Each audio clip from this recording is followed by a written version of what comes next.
오늘 이 시간에는 하이델베르크 요리문답 그 101번째 시간으로 하나님이 나의 증인이 되시거니와 라는 제목을 가지고 본문 말씀인 로마서 1장 9절 말씀을 통해서 하나님께서 저와 여러분에게 주시는 말씀 함께 나누도록 하겠습니다.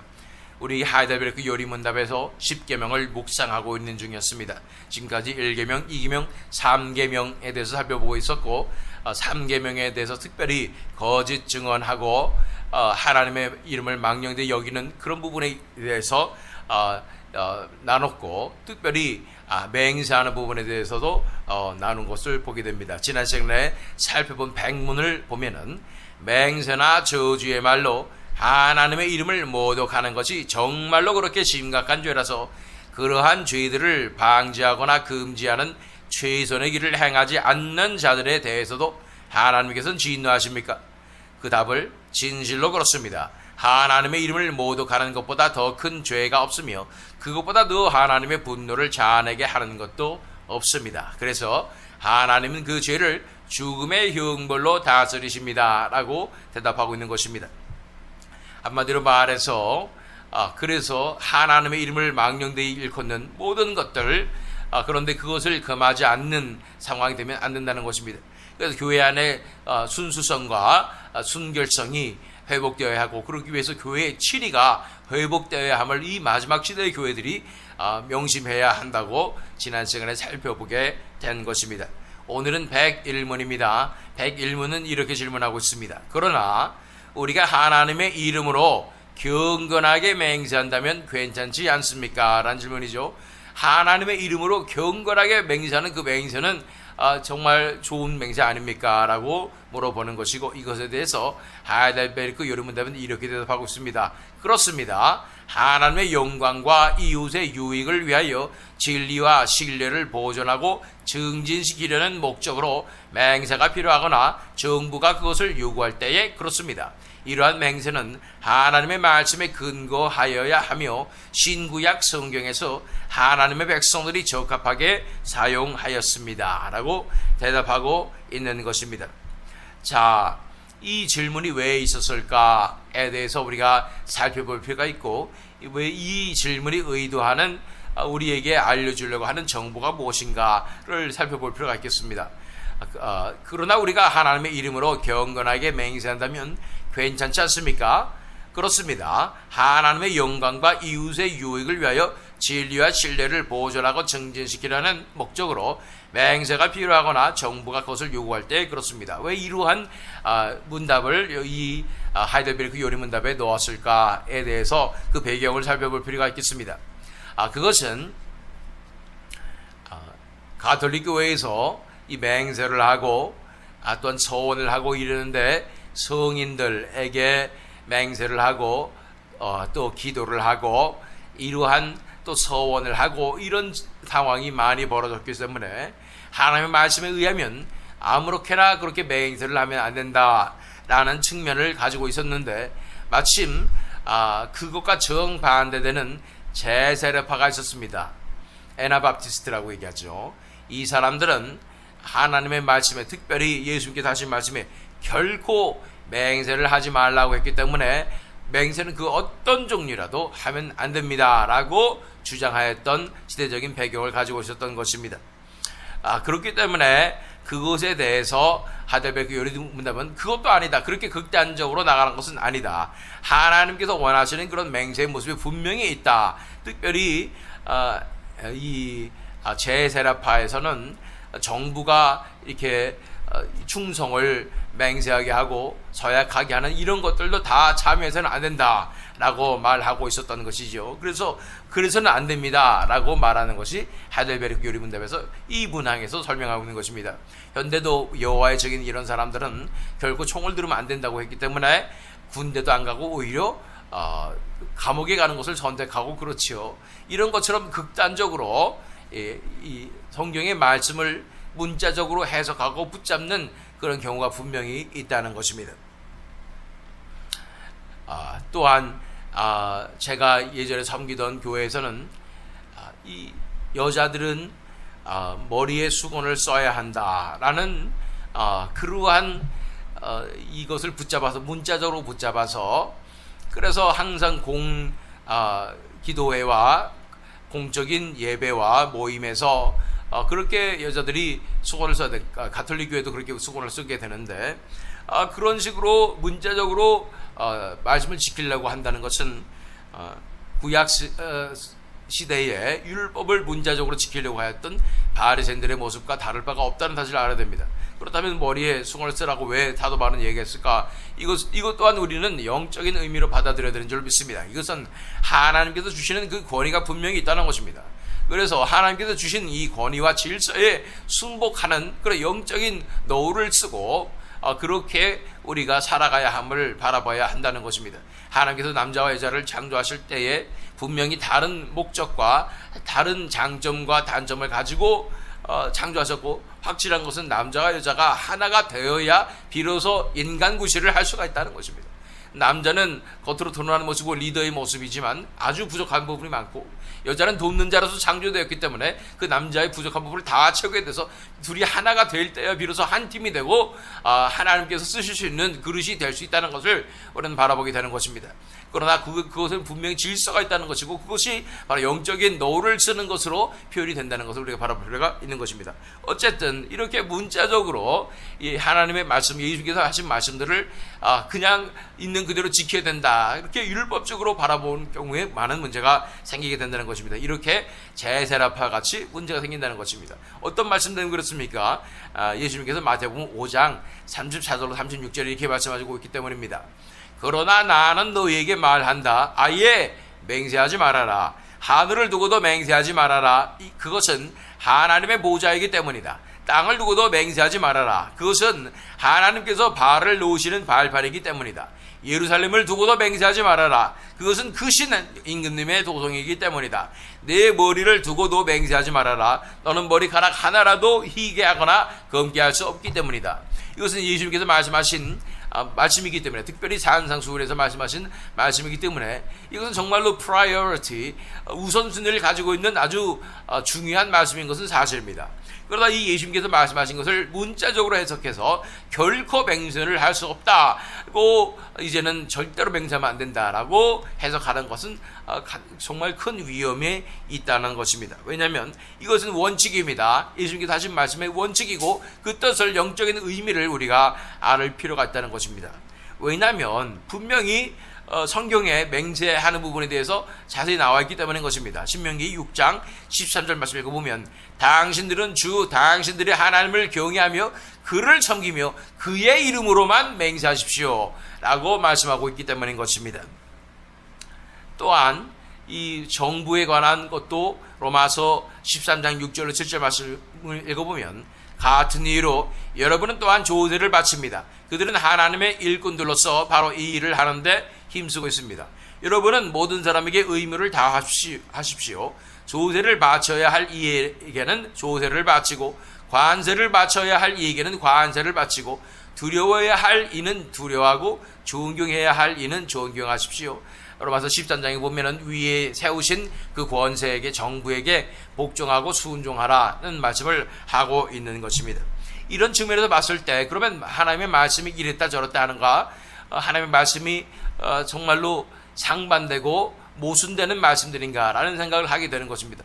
이것은 역시 영적인 의미를 바라봐야 되고, 예수님께서 말씀하신 그 의미는 무엇이냐면, 그렇게 맹세를 남발하고 자기 자신에게 육체에 이 confidence를, 자신감을 두고 그래서 하는 맹세는 하나님 앞에 올바르지 못하다고 말하고 있는 것입니다. 그러므로 진정한 맹세가 무엇인가에 대해서 예수님께서는 말씀해 주고 계시는데, 그것은 정말로 하나님의 마음으로, 하나님을 사랑하는 마음으로 우리가 살아야 한다. 그렇기 때문에 내가 내 자신의 육신에 이 자신감을 두고 또 확신을 두고 그렇게 하는 맹세는 올바르지 않다고 말씀하여 주시는 것입니다. 어떤 맹세가 정말로 올바른 맹세인지에 대해서는 우리가 나중에 이 묵상하면서 살펴보기를 원합니다. 어쨌든 그래서 그러나 우리가 하나님의 이름으로 경건하게 맹세한다면 괜찮지 않습니까? 그것에 대해서 하이델베르크 유리문답은 그렇습니다. 하나님의 영광과 이웃의 유익을 위하여 진리와 신뢰를 보존하고 증진시키려는 목적으로 맹세가 필요하거나 정부가 그것을 요구할 때 그렇습니다. 이러한 맹세는 하나님의 말씀에 근거하여야 하며 하나님의 말씀에 의해서 진정한 맹세가 가능하다고 말씀하고 있는 것입니다. 예레미야 4장 1절로 2절 말씀 보면 이스라엘아 정말로 네가 돌아오려거든 어서 나에게로 돌아오너라. 나 주의 말이다. 내가 싫어하는 그 역겨운 우상들을 내가 보는 앞에서 버려라. 네 마음이 흔들리지 않게 하여라. 네가 주님의 살아계심을 두고 진리와 공평과 정의로 서약하면 세계 만면이 나 주를 찬양할 것이고 나도 그들에게 복을 베풀 것이다. 여기서 주님의 살아계심을 두고 진리와 공평과 정의로 서약하면 이거 맹세한단 말이죠. 그러면 세계 만면이 나 주를 찬양할 것이고 나도 그들에게 복을 베풀 것이다. 분명히 성경적인 맹세가 있고 하나님의 이름으로 하는 서약이 있다고 말씀하고 있는 것입니다. 또한 히브리서 6장 16절 말씀 보면 사람들은 자기보다 더 위대한 일을 두고서 맹세합니다. 그러한 맹세는 그들에게 모든 논쟁을 그치게 하여 주고 확정을 지어줍니다. 이렇게 맹세라는 것이 예수님 당시에도 또 초대교회 당시에도 분명히 쓰여지고 있었다는 것을 바라보게 될 때 맹세란 그 자체를 절대로 하면 안 된다라는 것은 극단적이고 성경적이지 않다는 사실을 우리는 알아야 하는 것입니다.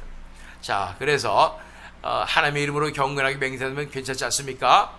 그렇습니다. 하나님의 영광과 이웃의 유익을 위하여 진리와 신뢰를 보존하고 증진시키려는 목적으로 맹세가 필요하거나 정부가 그것을 요구할 때 그렇습니다. 이러한 맹세는 하나님의 말씀에 근거해야 하며 두 번째 신구약 성경에서 하나님의 백성들이 적합하게 사용하였습니다. 그래서 예를 들면 여호수아 9장 15절 보면 여호수아는 그들과 화친하여 그들을 살려준다는 조약을 맺고 회의 중에 지도자들은 그 조약을 지키기로 엄숙히 맹세하였다. 이 맹세는 잘못된 맹세였습니다.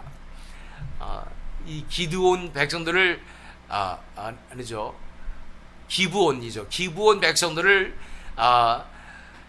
살려주면 안 됐는데 그들이 속여가지고 맹세를 하게 만들었던 것이죠. 이런 상황에서 어쨌든 맹세를 하였기 때문에 지킬 수밖에 없었던 상황인 것입니다. 그렇게 성경의 백성들은 그렇게 맹세를 하였고 지켰다는 것입니다. 고린도 후서 1장 23절 말씀 보면 내 목숨을 걸고서 나는 하나님을 증인으로 모시렵니다. 내가 아직 고린도에 가지 않은 것은 여러분을 아끼기 때문입니다. 사도 바울은 이래서 하나님을 증인으로 모신다. 하나님 앞에 다른 표현을 하면 사실 하나님 앞에 내가 맹세합니다 라고 말하는 것입니다. 여러분들 아끼기 때문에 내가 안 간 것이지 내가 다른 여러분을 싫어하기 때문에 안 간 것이 아닙니다 라고 하나님이 내 증인이 되십니다 하는 맹세를 하고 있다는 것을 보게 되는 것입니다. 자, 오늘의 질문은 그러나 우리가 하나님의 이름으로 경건하게 맹세한다면 괜찮지 않습니까? 그렇습니다. 하나님의 영광과 이웃의 유익을 위하여 진리와 신뢰를 보존하고 증진시키려는 목적으로 맹세가 필요하거나 정부가 그것을 요구할 때 그렇습니다. 이러한 맹세는 하나님의 말씀에 근거하여야 하며 신구약 성경에서 하나님의 백성들이 적합하게 사용하였습니다 라고 대답하고 있습니다. 이것에 대해서 정말로 더 진정한 맹세는 무엇인가 묵상하기 위해서 로마서 1장 9절 본문 말씀을 묵상하도록 합니다. 내가 그의 아들의 복음 안에서 내 심령으로 섬기는 하나님이 나의 증인이 되시거니와 항상 내 기도에 쉬지 않고 너희를 말하며 이 사도 바울은 하나님이 나의 증인이 되신다. 하나님 앞에서 맹세하건대 나는 당신들을 위하여 내 기도에 쉬지 않고 당신을 위해서 기도하고 당신들에 대해서 또한 말하고 있습니다 라고 말하고 있는 것입니다. 하나님께서 내 증인이 되는 것이 진정한 맹세라고 말씀하고 있는 것입니다. 이것이 예수님께서 말하고 있는 결코 예전에 바리새인들이 하던 그런 맹세를 하지 말아라, 진정한 맹세를 하거라 말씀하시는 그 맹세가 바로 하나님이 나의 증인이 되시는 그 삶이 바로 맹세라고 말씀하시는 것입니다. 이것이 바로 하나님께서 원하시며 하나님께서 예수님께서 기뻐하시는 그런 맹세의 삶입니다. 그것이 바로 고람대오의 삶이라는 거예요. 하나님이 내 증인이 되시는 삶, 하나님 앞에서 살아가는 삶인 것입니다.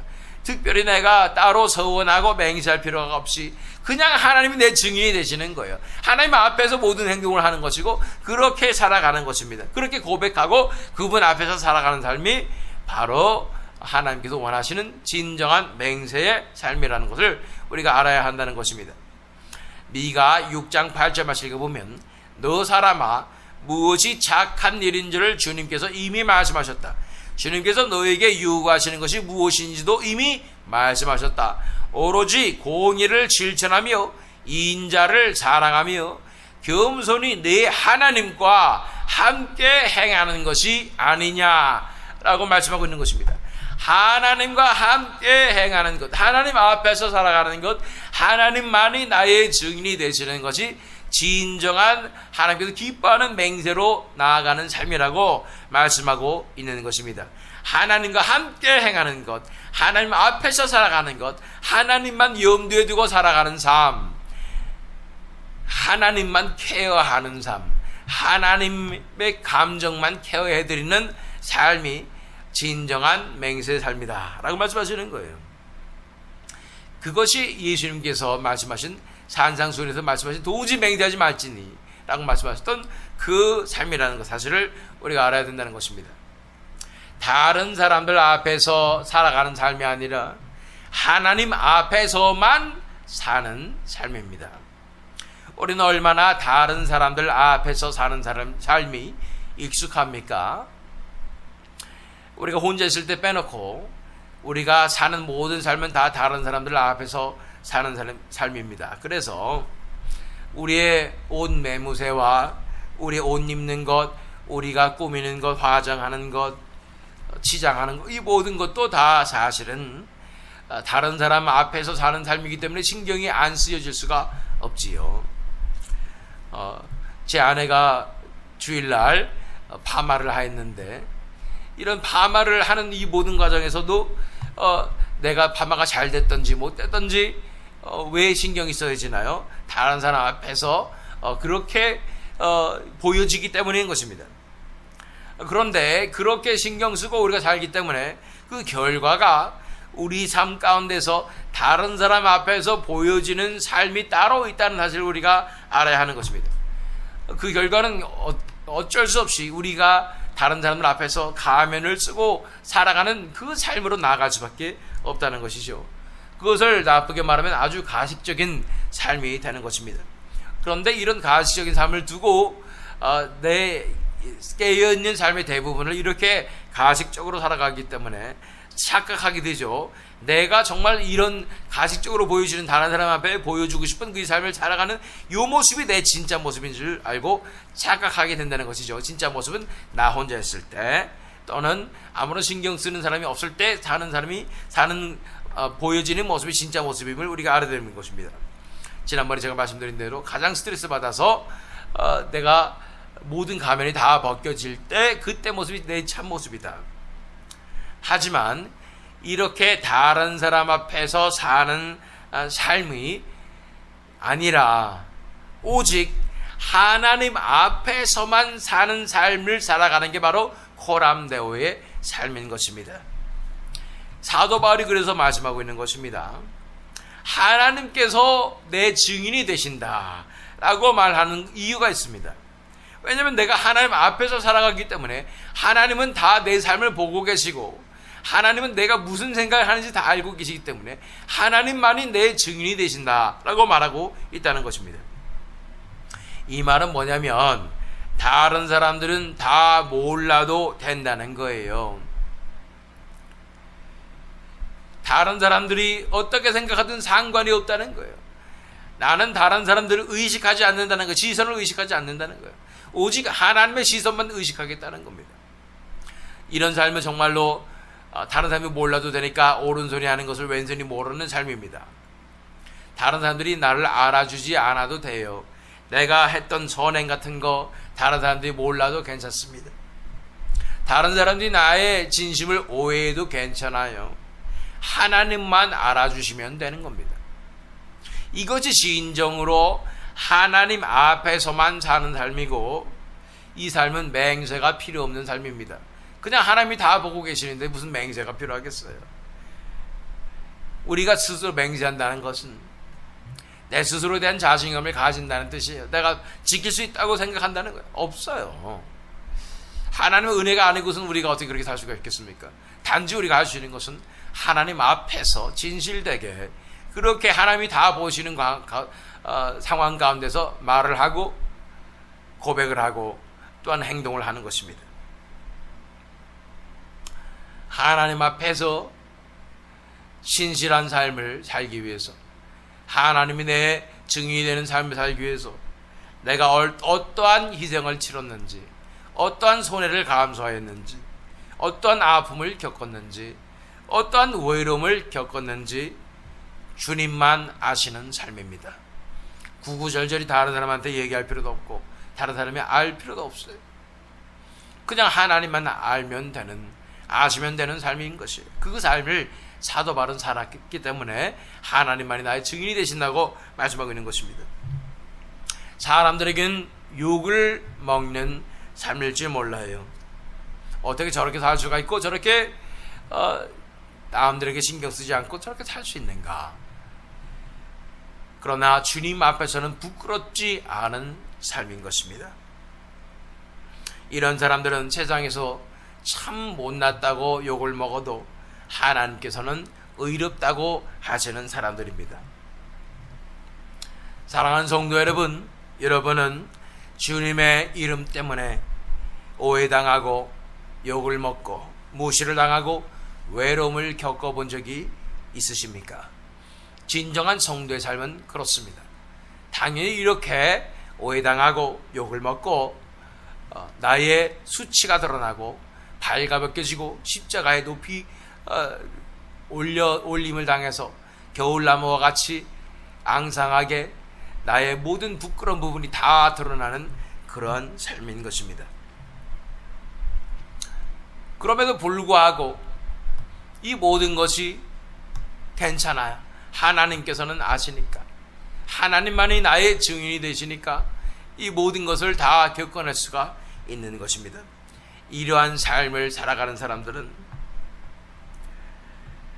자신도 내가 어떻게 살아가는지는 몰랐는데, 내가 어떤 아픔을 겪었는지도 모르고 어떤 희생을 십자가를 졌는지도 모르는데 하나님께서, 주님께서 기억해 주시는, 그리고 그것을 다 하늘나라의 상급으로 받아주시는 그런 삶인 것입니다. 우리 마태복음 25장 34절로 36절 말씀 읽어보면 양과 염소에 비이고 양들에게 하신 말씀이에요. 그때의 임금은 자기 오른쪽에 있는 사람들에게 말하기를, 내 아버지께 복을 받은 사람들아, 와서 창세 때로부터 너희를 위하여 준비한 이 나라를 차지하여라. 너희는 내가 줄일 때에 내게 먹을 것을 주었고 목마를 때에 마실 것을 주었으며 나그네로 있을 때에 영접하였고 헐벗었을 때에 입을 것을 주었고 병들어 있을 때에 돌보아 주었고 감옥에 갇혀 있을 때에 찾아 주었다 할 것이다. 양들은 대답합니다. 내가 언제 그렇습니까? 나는 이런 기억이 나지 않습니다. 자신도 기억 못하는데 주님께서 기억해 주시는 거예요. 네가 내 앞에서 살아갔으며 나를 위해서 어떤 고통을 당했으며 내가 사랑하는 그 영혼들을 어떻게 섬겼는지 나는 다 기억하고 있다 말씀하여 주시는 것입니다. 이것이 진정한 코람데오의 삶이며 맹세가 필요하지 않은, 정말로 하나님 앞에서 살아가는 삶, 하나님만 내 증인이 되는 삶이라고 말씀하여 주시는 것입니다. 어떠한 삶을 살고 싶으십니까? 사람들에게 손가락질 당하지 않는 삶 살고 싶으십니까? 사람들이 좋아하는 삶, 인정받는 그 삶을 살고 싶으십니까? 아니면 사람들에게 손가락질 당하고 사람들이 나를 욕하고 오해하고 그 극심한 외로움, 아무도 나를 이해하지 못하는 그런 외로움 가운데 산다 할지라도 주님께서만 나의 증인이 되시는 그런 삶을 살고 싶으십니까? 맹세가 필요 없는 삶, 주님께서 나의 증인이 되시는 그 삶으로 나아가서, 그래서 내 삶 가운데 하나님께서 이렇게 기뻐하시며 그래서 정말로 사람들이 뭐라 하든지 간에 하나님께서 나를 의롭다 하시며 그렇게 인정해 주시며 기뻐하시는 그 삶으로 나아가서 하나님의 나라의 그 영광의 빛을 우리의 삶을 통해서 드러내며 하나님께서 함께 하시는 그 빛을 온 땅 가운데 비추시는 저와 여러분 되시기를, 또 이 새믿음 장로교 되기를 예수 그리스도 이름으로 축원합니다.